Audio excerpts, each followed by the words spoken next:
Now, the clock is ticking as the UK and EU work towards a Brexit deal before March 2019.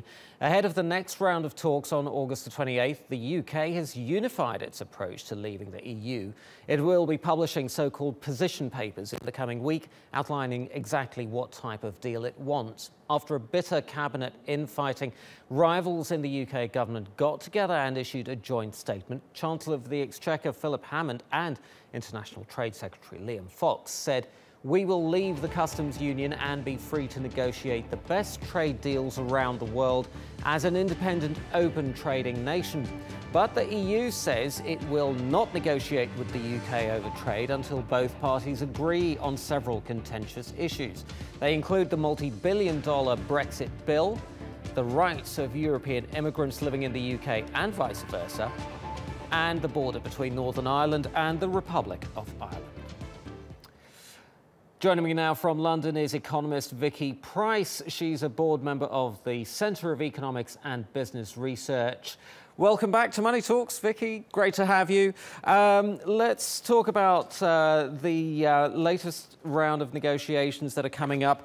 Should investors and businesses be sighing a sigh of relief that the government has apparently joined forces now? Well, we just don't know what's going to happen in terms of the show of unity. Don't forget that we have the conference season coming in the autumn, in September, in fact, and October, where, of course, the Conservative Party in early October is going to have to show unity in front of its members. And that unity, of course, has to appear particularly in the area of Brexit. And so far, of course, we've had loads and loads of different views coming from the Cabinet. This attempt now to have a joint statement from someone who is really very soft on Brexit, or at least has been so far. That's Philip Hammond, the Chancellor of the Exchequer, and someone who's really on the hard Brexit side, who's Liam Fox, who's the Trade Secretary, is really aimed at saying to people, particularly while Theresa May is on holiday, that actually we're moving towards some sort of conclusion in this, and the infighting is clearly having to stop.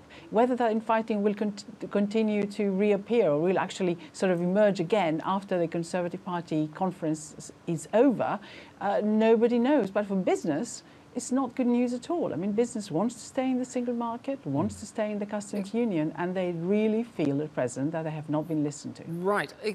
Now, this current debate centres around the customs union. What are the pros and cons of leaving the customs union? I can't see very many benefits, I have to admit. I mean, the EU is the single biggest market that the UK has. And frictionless trade is really what helps businesses do the trade with the EU. We export 45% of our goods and services to them. And any restrictions, such as having to prove origin of the bits that are in some production process that we then export, or needing to have agreements each time we try and sell a service across Europe, for firms that are established in the UK, anything that might affect the way in which we deal on the airline side and so on. In other words, the real movement of goods and services will be affected by Vicky, customs union very quickly, exit. We're running out of time, but very quickly, won't the Brexiteers, though, say that it is precisely that frictionless trade that you refer to that has caused the inequalities that we've seen that has resulted in the kind of situation that we're in? Well, what we have in Europe is frictionless trade. So in other words, it's nice and easy to do it. What we have with lots of other countries is we have still restrictions that exist and perhaps tariffs, but in reality, nothing has stopped us from the UK selling goods and services all across the world. Okay. But what we know is that if you're trying to have a free trade agreement, services are very rarely included. Vicky Pryce in London, thank you ever so much. I'm afraid we are out of time.